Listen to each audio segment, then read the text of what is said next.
Good morning, afternoon, evening, everyone. To Geeks Talking is an entertainment industry interview show where we interview the creative people from the comic, film, TV, movie, and video game industries. And of course, I'm your host, Kurt Sasso.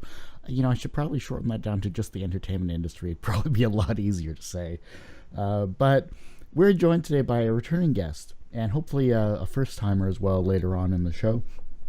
You've heard him on this show in the past from, of course, Super Fogeys. We're joined today by the ever-talented and #1 best-selling author on Amazon. We'll get into that later on. Brock Heasley, how are you doing today? Hey, doing real good. How are you doing, Kurt? Doing good. It has been a number of years since we've last talked, actually.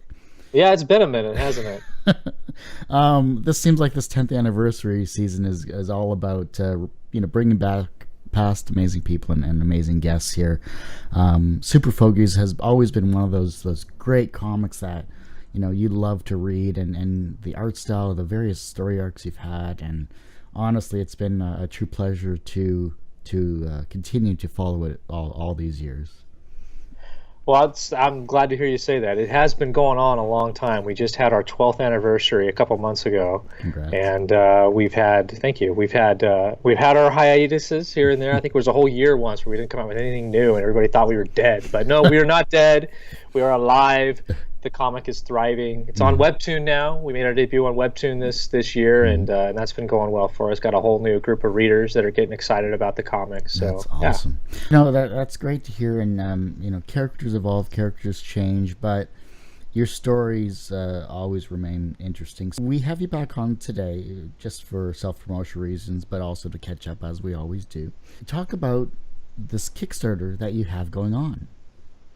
Yeah, so we launched the Kickstarter about 3 weeks ago, just over 3 weeks ago. So we have less than a week left on it, and it is to fund the publication of the Super Fogeys Volume 1 In Action Heroes, which is a 300-page book collecting the first 17 chapters of the Super Fogeys. Sorry if you're hearing noise in the background. I need to go scold my family.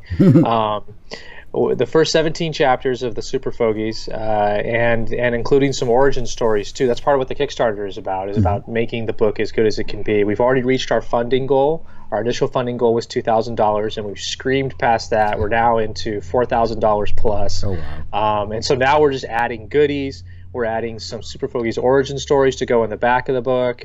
So far it's been a success, and we just want to make the book even better. If we can get some more people in there as backers, then we can put even more origin stories in there. But this is just going to be a beautiful, beautiful book. Well, yeah, I just brought up your cover art with, of course, the Kickstarter campaign. I have it on the other screen here, so I'm showing it in the video itself. Honestly, those that have listened to the show, those that have followed your work, this is something for the true collector of not only comic book but superhero genres as well too. This is just incredible. Look at this beautiful work, guys. But talk about your long-standing relationship with, of course, Marc Lapierre. So Mark and I started working together after I had been doing Super Fogeys by myself for about 3 or 4 years, and I got to the point where I had done 300 episodes, and I just was burned out on drawing. I realized that I really enjoyed the telling of the story and the writing so much more than I enjoyed the drawing, and honestly I felt like I was very limited as an artist, and I knew that the story needed to get a lot more expansive in scope in order for me to keep telling it. There was just places I wanted to go with the story, alien invasions and multiverse and time travel and all these different things I wanted to do, and I thought, oh my gosh, even thinking about drawing that just like put me in a depression. I don't know what it is, but with drawing there's like this block for me. So even though I was producing like some of my very best work, in my opinion, about halfway through chapter 10, I was like, no, I can't do this anymore.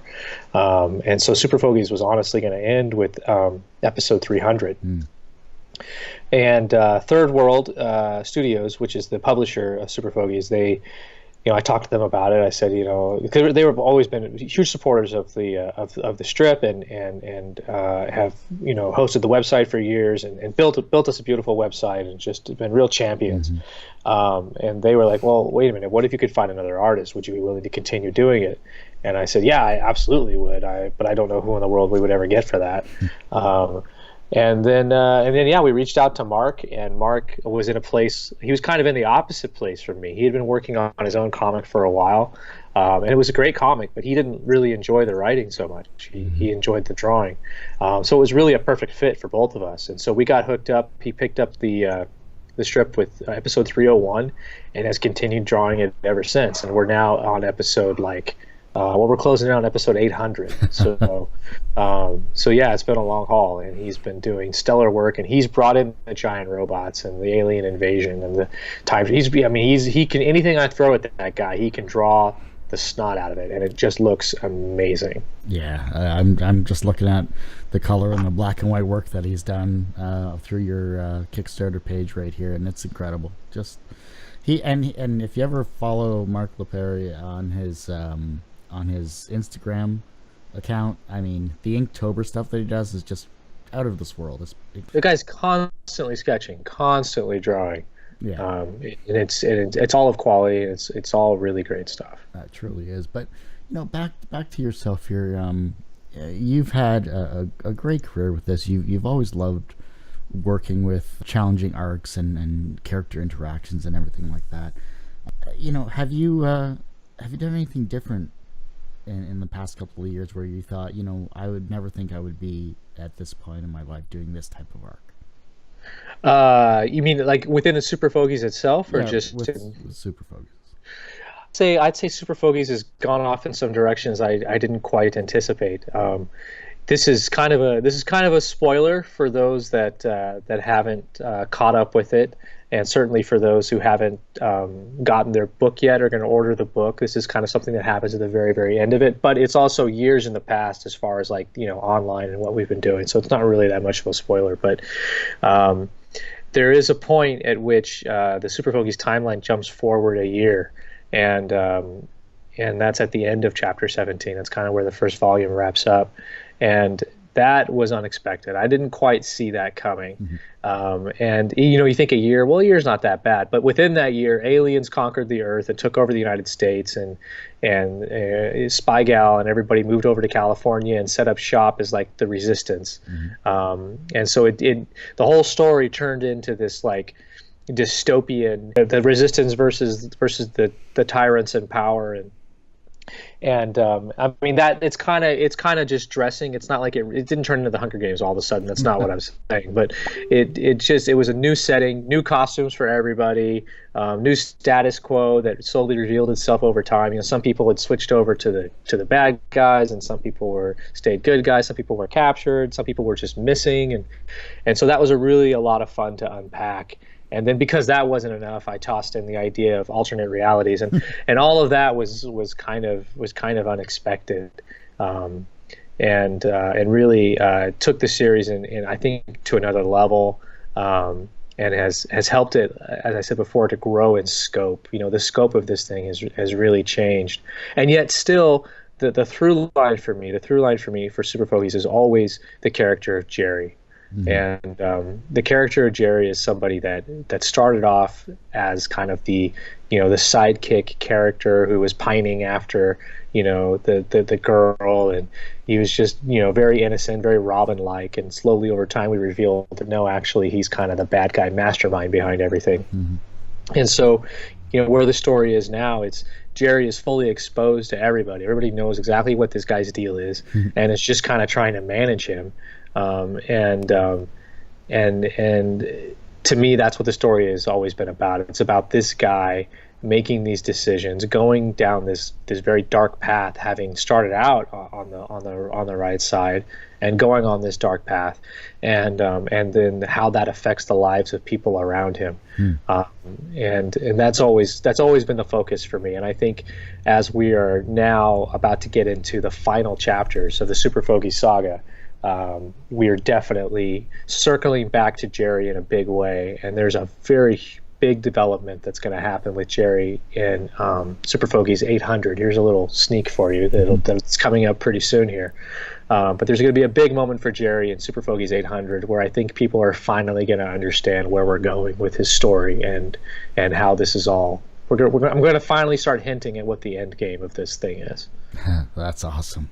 This has been a long road, and you've gone through a lot in terms of sacrifice and in terms of blood, sweat, and tears, maybe figuratively as well as reality. Who knows? But you've also been expanding your horizons as well creatively, being the creative writer that you are. And as I previously mentioned, you're a #1 best-selling author on Amazon.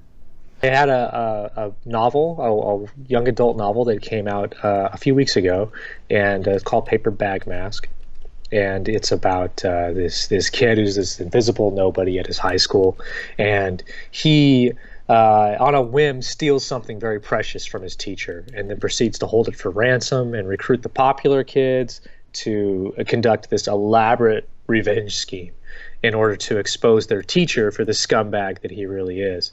And as part of that novel, I inserted comics. There are 3 sections where it just switches over from prose into comics, which, I've never really seen that done before, but it's the way to tell this story. And I think when you read it, it'll actually make sense. So it's not something I just did because I could do it because, hey, I've drawn comics, so I'll put comics in my novel. No, there's a real story purpose to it. And I think anybody who reads it will agree that there's really no better way to tell the story than to switch over to comics.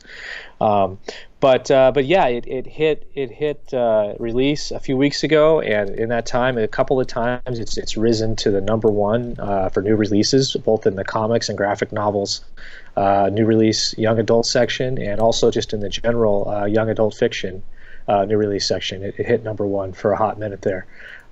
Things move pretty fast on Amazon. So if you go and you search it right now, it may or may not be there, but it's kind of bobbing around. Every once in a while, it pokes its head up above water and hits #1 again, and that's really cool to see. Well, typing in Paper Dog Mask is not providing the results I was looking for.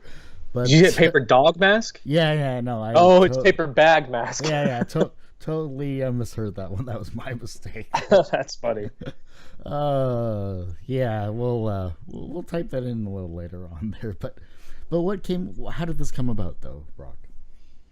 This particular story came about because it's based on a true story. There was my teacher, my history teacher back in high school. He had this thing called the Whomper, which was this wooden sword that he had in class with him at all times, and he used it to point at the chalkboard, to rap on people's desks. It was kind of just like his totem of power, and some friends and we stole it one day, and we held it for ransom, and then we stole something even bigger from him, and we held that for ransom. Oh, and we sent him ransom videos. We put them in his box, and he would show them to people during the school day, show them to his classes, and it became just this huge 3-week-long extended prank, essentially, in which we stole something, and the police got involved, and it got pretty serious towards the end there, so that was an experience that obviously was a pretty big deal for me.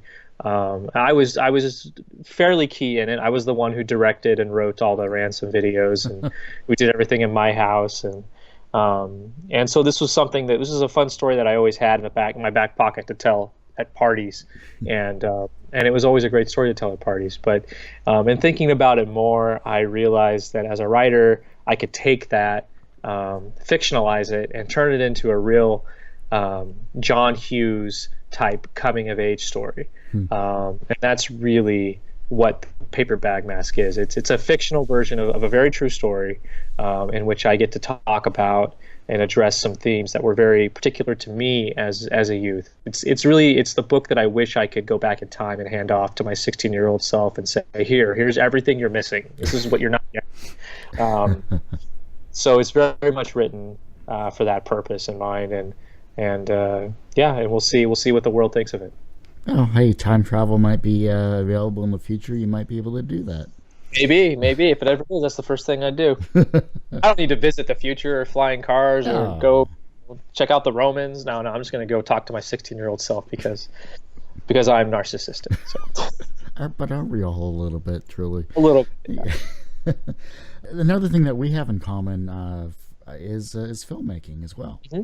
A couple of years back, I saw the trailer for I think it was your first film, Uh-huh. About the devil, I believe. I can't Right. The recall. Shift. The Shift, that's it.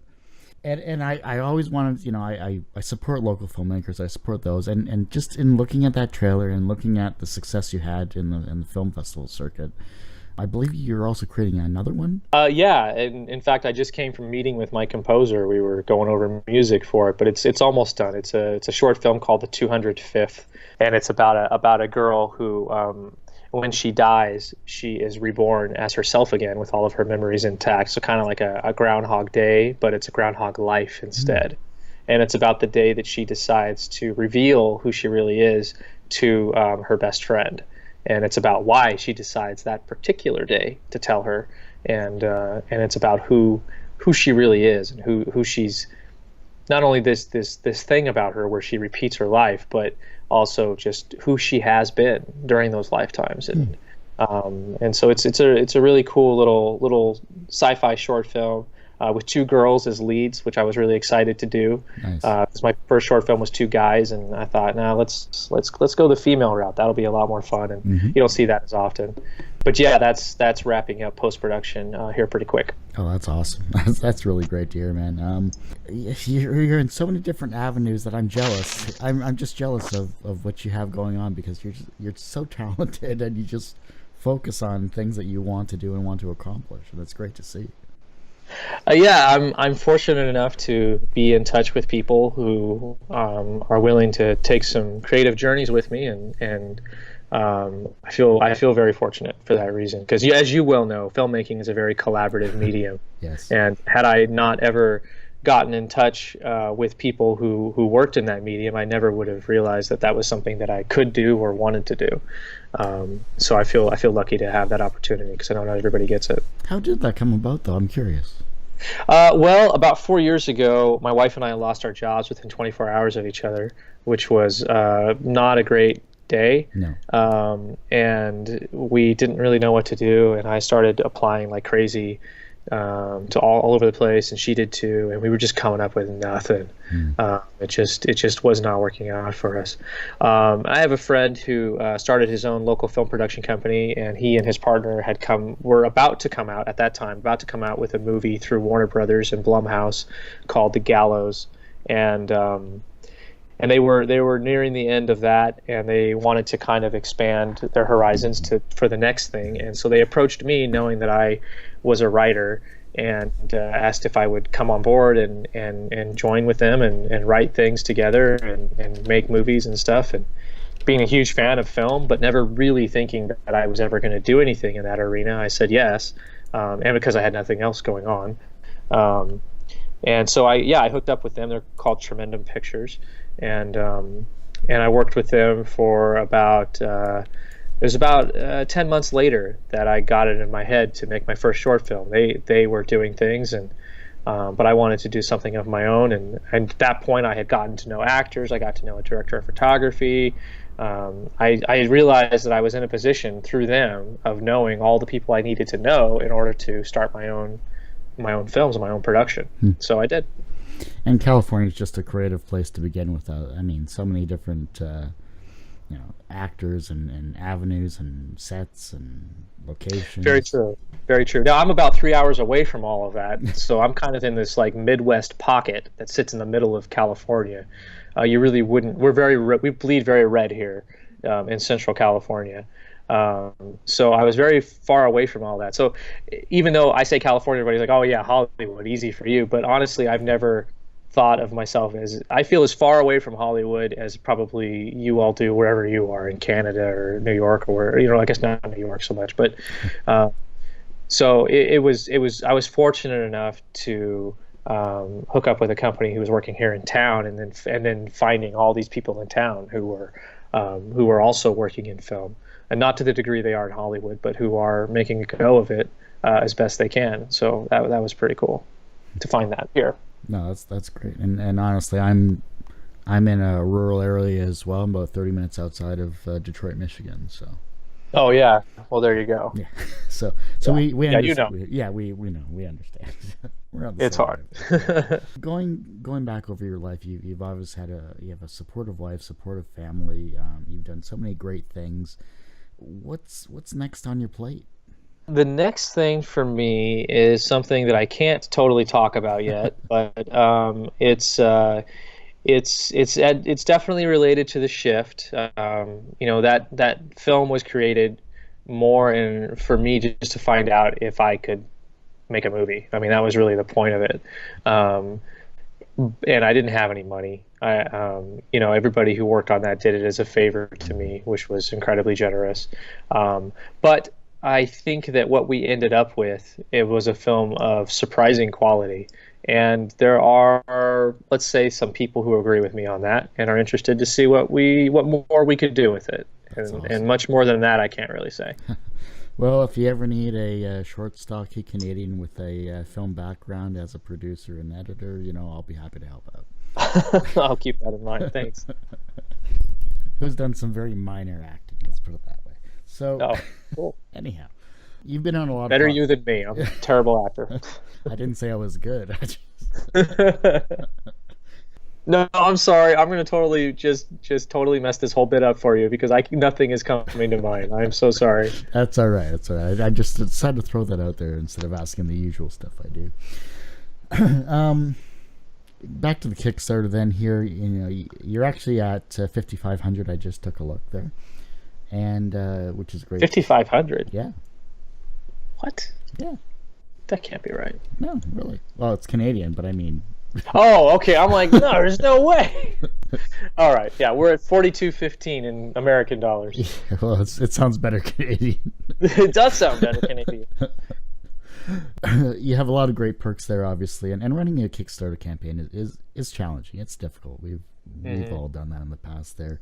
Are you finding it... because this is your third time, I think, or second time doing... a Kickstarter? Well, this is really my first time, to be honest with you. The Super Fogeys was related to another Kickstarter about 4 or 5 years ago. Okay. For like an RPG game, but we did not. We lent our IP essentially to it, and some small efforts with writing and things like that, and providing some art. But it was really run by another gentleman entirely. Out of all of these perks there that we have, is there one that you're especially proud of, that everyone should be looking towards, especially in this last week? Yeah, I think probably the one that I'm most excited about, and I think everybody should be, is the map of Valhalla. Mark has taken on the challenge of actually deconstructing Valhalla and making it, doing kind of like a cutaway, like in those old Fantastic Four comics when you would see like a cutaway of the Baxter building. You'd see, oh, here's Reed's lab, and here's where the sleeping quarters are, and here's where they store the giant rocket that you never see. And so we're doing that with Valhalla. And if you go on the Kickstarter right now, you can see the rough sketch that Mark has already created for it. But it's a particular challenge because in all the years we've done Super Fogeys, we've never figured this out before. We've never actually sat down and said, okay, well, this is where everything is. And so I actually systematically went back through every single episode and dissected them to figure out, okay, what rooms are there? Where could they be? And how can we make all of this agree with itself?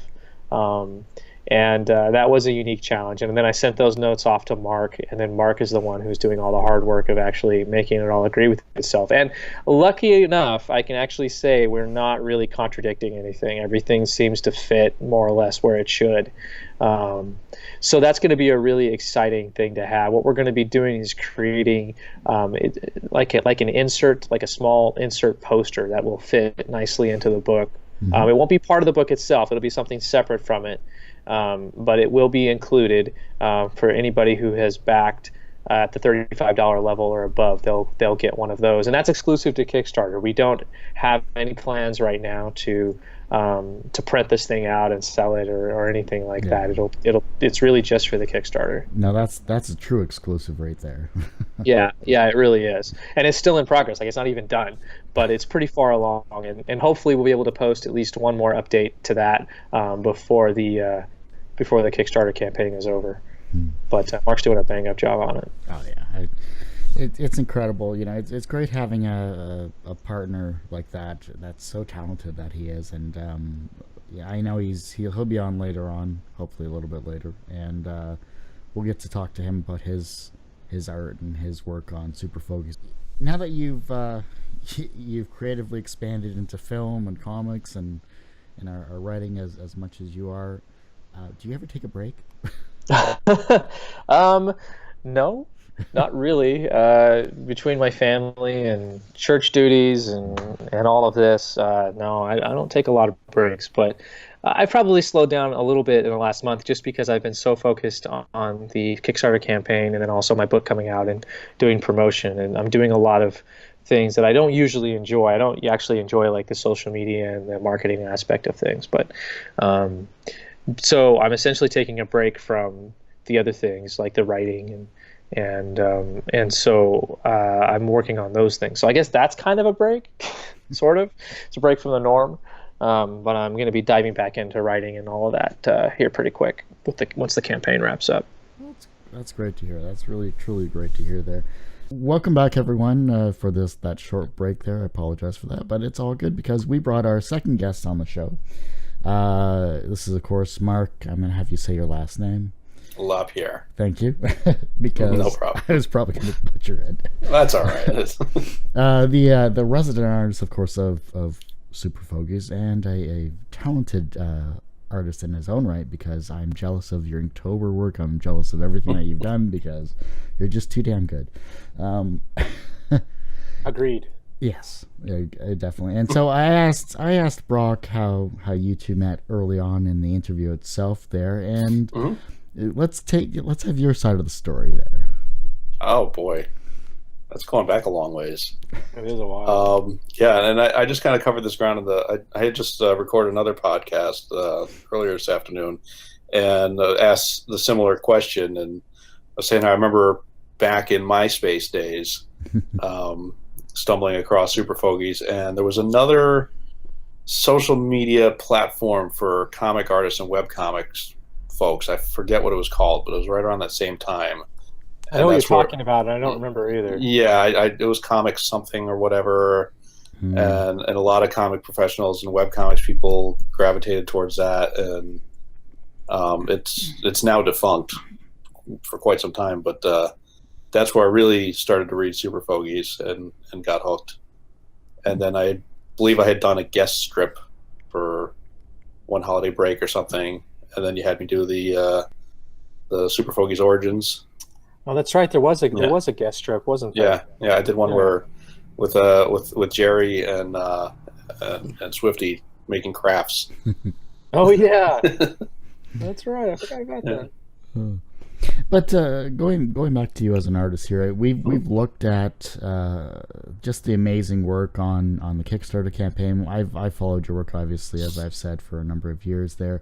What is it about this genre that you love? The genre of Super Fogeys? Yeah. You know what I love about Super Fogeys is it's hard to nail into a particular genre. It's easy to just say, oh, it's superhero comics, but it's really much more than that. You know, there's a lot of soap opera stuff to it. There's sci-fi. There's not too much westerns. We got to work more cowboys into it before we. But it covers a lot of ground. It's a very rich tapestry that Brock has woven over the years. Is there? Sorry. It's just a fun sandbox to play in. Is there a particular arc that over the last 12 years that Super Fogeys has been around that you enjoy drawing? It's all a blur.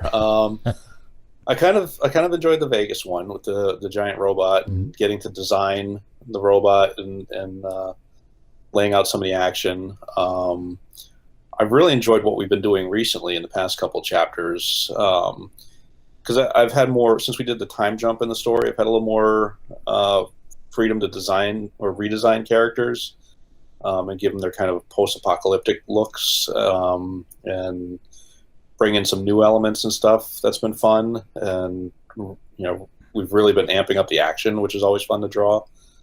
And getting to draw, bricks flying into a million pieces and stuff. My favorite thing to see you draw is debris. No, man, nobody draws debris like Mark. It's seriously Okay, Mark, I got a panel for you. I need you to draw a million tiny bricks just bursting into. It's happened. It has. It's happened. Like I was saying on the this morning to somebody that they were asking me about the stories and stuff, and I just one thing you'll notice is when Brock stopped writing for himself to draw and started writing when somebody else has to do that heavy lifting. Suddenly you got here's a panel of somebody holding a million stuffed animals, or here's here's an entire building collapsing. Or it's very true. You gotta stop being a slave driver, Mark. I think he's just challenging me, just seeing I think it's like a constant dare game. Let me see what he can do now. Let's see what his breaking point is. I haven't reached it yet, though. I haven't. I've not been able to stump you yet. That's true. As Ivan Drago said, "I will break you." So, good stuff there. These are some of the questions I normally ask any of my guests here, and I'll throw them in right now here. You're a professional artist. You're extremely talented in that regard. Do you consider yourself personally successful? Personally successful? Yeah. Yes. Professionally successful? No. What? No. That's the first time. Well, I don't make a living as an illustrator. Illustration is not what brings. It's not what keeps the lights on in my house. So professionally, no. Although I am professionally satisfied, I've had some really cool gigs, and I get to tell some really cool stories and draw some cool pictures and stuff. So I don't lament it, But personally, I think I'm a success. I've got a wife. I've got 2 lovely kids. I've got a house. Got my health so far. So, when it comes down to inspirational people, then if there is one person that you could work with, who would that be? That I could work with? Well, oh boy, alive, dead, the usual. Oh boy, that is really, really tough. I suppose it depends on what the project is. Boy, alive or dead, boy, I would really love to collaborate with David Bowie and turn Ziggy Stardust into a graphic novel. That would be a dream. That'd be cool. But I don't know. I don't really have a particular dream of who I want to work with or what I want to do. I just kind of float from one thing to another. I like challenges. I like stepping outside of my comfort zone artistically a little bit. So anything that would bring some of that to the table would be cool. How do you challenge yourself then? I like trying different tools. I like trying unconventional tools. I like trying out different pens to draw with, drawing on different material. I had somebody who was just scrolling through my Instagram and doing a really deep dive and found an old picture I had posted of I had taken a silver Sharpie and drawn a portrait of Danny Trejo on a piece of sandpaper. Oh, wow. Wow. I remember that. I gotta find that. That was a long time ago. That's a real deep Instagram dive to find that one. But that's the kind of thing I do. I'll draw on anything with anything and just to see how it turns out. Where does that come from, though? I don't know. Just being a little kid, always drawing on stuff, and never growing out of it. 44 years on this planet, I'm still doodling in books and on walls and stuff. Restaurant tables and wherever. Yeah, I think a little bit is I've got a little bit of social anxiety, and I prefer to just be sitting in the corner drawing than interacting with other humans. So it's kind of my safety zone is to just sit there and draw. And some of it's curiosity too. I wonder what this pen will do, or what if I try that? Yeah. In looking at everything, the young artists obviously are looking at your work and they're being inspired to become either artists themselves or creative. Oh boy. No pressure there. Yeah, of course not. No. Creatively talented in their own ways. What words of inspiration do you have for the younger generation? I will use a phrase from someone I learned a lot from as a child. Back when I was a kid, there was a show called The Secret City with Commander Mark. It was on PBS. And I'm not sure how widely known it was, but amongst people in my generation and especially in my little niche, he's fairly well remembered. And I just ran into him in New York Comic Con this past October. And as a young kid learning to draw, there wasn't a lot of stuff like that. You had Bob Ross teaching you to paint and stuff, but it wasn't necessarily geared towards kids. This was full on geared towards kids, simple drawing techniques, taught me the basics. And his mantra was draw, draw, draw. And draw every day, draw, draw, draw. That's how he would end each show, and that's something that's stuck in my brain ever since I was a little kid first watching his show. So I'd say that would be the first piece of advice. Second piece of advice is a quote that is burned in my brain that I've heard is attributed to Jack Kirby. I don't know if he's the original one who said it, but it's basically done is better than perfect. And basically that means don't spend so much time on one piece to make it quote unquote perfect. Get it done and move on to another one. And just keep producing. Because if you spend so much time on one drawing, one piece, you're not really learning anything. You're spinning your wheels in the mud. So if you do a drawing and it's not perfect, who cares? It's done, move on to another one. And then when you do the next one, pretty soon after 100 drawings, you'll see an evolution of your style and of your skill. And you'll learn a lot more out of doing 1,000 little drawings than you will out of doing one giant painting. I wish I would have remembered that stuff during my years in art school. I suffered too much of perfectionism, and I wasn't that good. So there you go. And back to Super Fogeys, back to the Kickstarter here. There's a lot of great perks, a lot of great talent. Brock was just telling me before you got on about the map that you are endeavoring to draw there. How's that going? I'm chipping away at it. Yeah, I'm a little bit hobbled technologically right now. My Cintiq companion that I do most of my work on is basically a brick.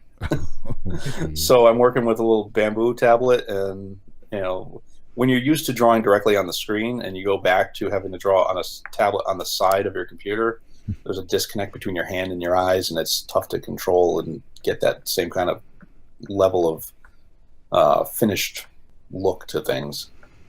But I'm chipping away at it, and it's going to be incredibly detailed, and I'm regretting every moment of starting this thing because I love drawing the details. I love getting into it, but then when I look at the clock and go, I just spent how long drawing that? Yeah. Well, I know it's one of those things that's going to mean a lot to our backers. I think ever since we announced that, we've actually seen an uptick in our nice. Pledges. So I think it's something people get excited about. I was telling Kurt, I hope it's not necessary, but I hope we can get another look at it in progress before the campaign is over. Entice people. I believe we will. I'm well underway on the inking. I've got some details and stuff to do. So by the next couple of days, I should at least have the inked version of the map done. The coloring, maybe. We'll see how the next few days go. Yeah. But we'll definitely have a much tighter look up before the end of the week. Definitely. Sweet.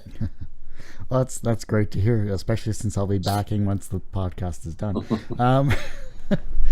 Nice. You haven't backed yet? Give me a break. Look, no pressure. I get it, but I mean, geez, thanks for putting me on the spot on my own show, Mark. That's all right. And we've been connected on Facebook for how long, and I've only been on the show just now. So, wow. Okay, that's my fault. That's just a horrible reversal of guilt tripping there. Since I told Brock to guilt trip me to come on here, but Well, I was raised Catholic, so I'm used to guilt trips. Yeah. We're in the same boat then. Perfect. Yeah. I have a mother that does that instead of the Catholic Church, so it's close enough. That and we've been friends with Tom Racine for a number of years. Yes. Obviously, you longer than me, but we, for some reason, I just don't know why there's been a disconnect with us over those years. But it is what it is. You're on. I won't lament. Etc. I'm terrible at social media, to be honest with you. I go on and make my comments here and there, but I don't put myself out there as much as you should. Yeah, you speak through your drawings. Yeah, exactly. Yeah, I post my drawings. I don't post a lot of other stuff, and that's fine. I don't start a lot of conversations and stuff. So No, that's okay.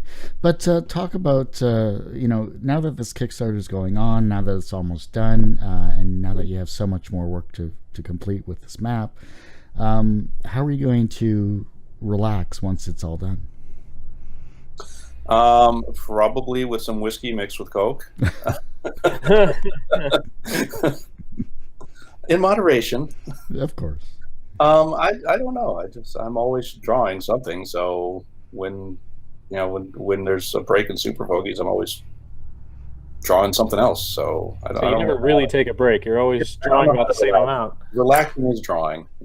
I mean, it's nice when I don't have to get strips done for to be posted the next day, but I'm never not drawing. So I don't know how to relax without drawing.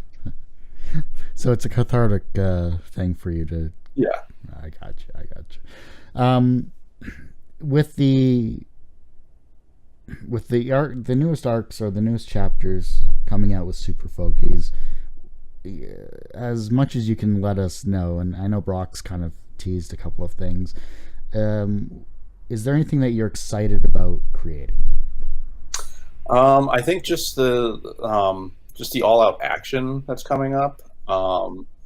And I always say whenever I'm interviewed about Super Fogeys, I'm a fan first. The main reason why I got into this with Brock is because I wanted to see where the story was going to go, and if he wasn't going to draw it, well, somebody's got to do it. And I've told him, like, I want to know where the end game is, but I don't want to know too much in advance. Because I like to be surprised with the readers, or at least a little bit ahead of the readers.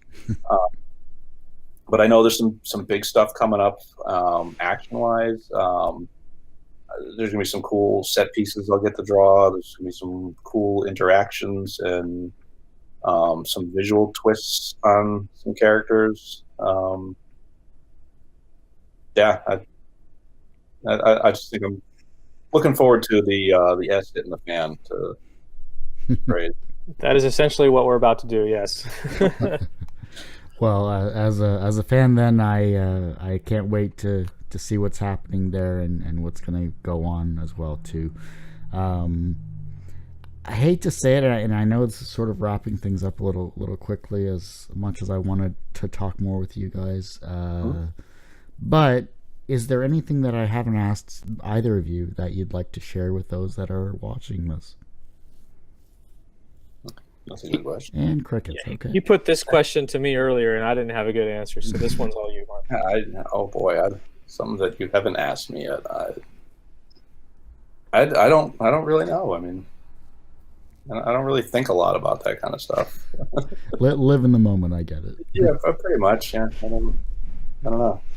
All right then. Well, where can we find either of your social medias and any ways to interact with you on the interwebs? You can find me pretty much anywhere at Marktoons, MarcToons.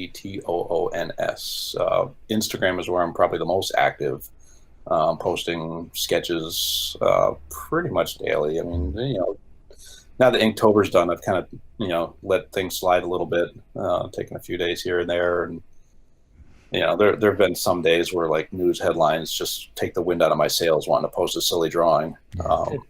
But for the most part, I'm posting several times a week on Instagram, and it goes over to my Facebook, but I'm a little less active there just because I don't really start conversations. You okay, Brock? Yeah, sorry about that. He sounds like I tried to cover the mic. Yeah, I've been fighting a cough for about a week and a half. Oh, me too. Yeah, I've had a terrible sore throat. Couldn't hold it back anymore. Got much more pace in my voice today than I normally do. and mine's. But yeah, you can find me at Brock Heasley on Twitter, Instagram, Facebook. I have a Brock Heasley writer artist page, like a fan page, and then of course I have a website. My website, brockheasley.com. Yeah. Sorry. That's all right. That's okay. I should have switched over to Mark while you were doing that.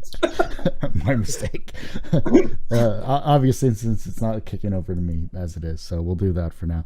All right. Do you want us to do that over again? No, it's fine. Okay. I can cut and do whatever. The power of Fix it in post. Exactly. Yeah. Oh God. One thing you should never say to another. We'll fix it in post. Thanks. Yeah, no kidding. I hate that phrase. So do I. God, so many. No, you'll take 5 minutes, so I'm not spending 30 later. That's what you're gonna do. Yeah. What do you mean? What do you mean I'm supposed to follow shot list? What's that for? Anyhow, that segue will lead into me finally wrapping up the show. Brock, Mark, thank you guys so much for coming on the show. I do really appreciate it. And I just want to say, you both are always welcome on the show, either individually or as a team. And now that I know that Hangouts actually works again, I might do this a lot more. That's so much easier. Yeah, that was a lot quicker than this. I don't know what was going on with my Skype there. Yeah, it is what it is. I mean, it's I'm trying to click. There we go. We don't have to call 911 for you, bro? Yeah. No, I'm fine. It's just, man, trying to hold it back worse it gets. Yeah. Of course, you're on camera, so it's even worse. Yeah, it's even worse. Watching. All right, I'll wrap up the show here by hopefully switching over me. There we go. Come on. There we go. All right. I just want to thank everyone for coming on the show. I really appreciate it. Of course, back the Kickstarter campaign, but also follow SuperFogeys.com as well. And you can find this interview and everything else that we've done over the past 10 years at tgtmedia.com or 2geekstalking.com. The YouTube channel has been a lot more active lately as I've been focusing more on video interviews, but you all know that because you follow me on social media, or at least I hope you do. If you do, I'm at Kurt Sasso, KurtSasso. Facebook is 2 Geeks Talking, and of course, just find me anywhere else.